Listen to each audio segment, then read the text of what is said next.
बिस्मिल्लाहिर्रहमानिर्रहीम। अस्सलाम वालेकुम दोस्तों, मुक़द्दस मसाजिद के इंतज़ामिया ने मस्जिद अल हराम के तरस तामीर से हम आहंग रोशनी का बंदोबस्त कर दिया। इंतज़ामिया ने LED बल्ब का बंदोबस्त किया है।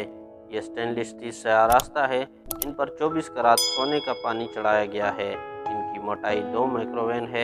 एक फानूस का वज़न 280 किलोग्राम है।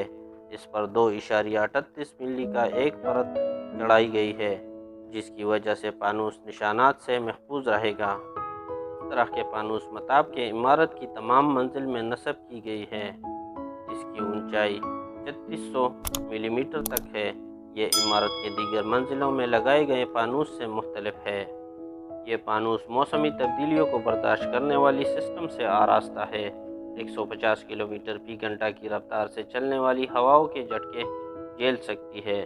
ज़लज़ले और ज़मीनी झटकों को बर्दाश्त करने की भी अहमियत रखती है। मुक़द्दस मसाजिद के इंतज़ामिया ने बताया है कि इमारत की ज़मीनी मंजिल के लिए 114 फानूस फराहम किए जाएंगे। पहली मंजिल के लिए 123 फानूस मख्तस होंगे, जबकि हत्तेखानों के लिए 245 फानूस का बंदोबस्त किया गया है।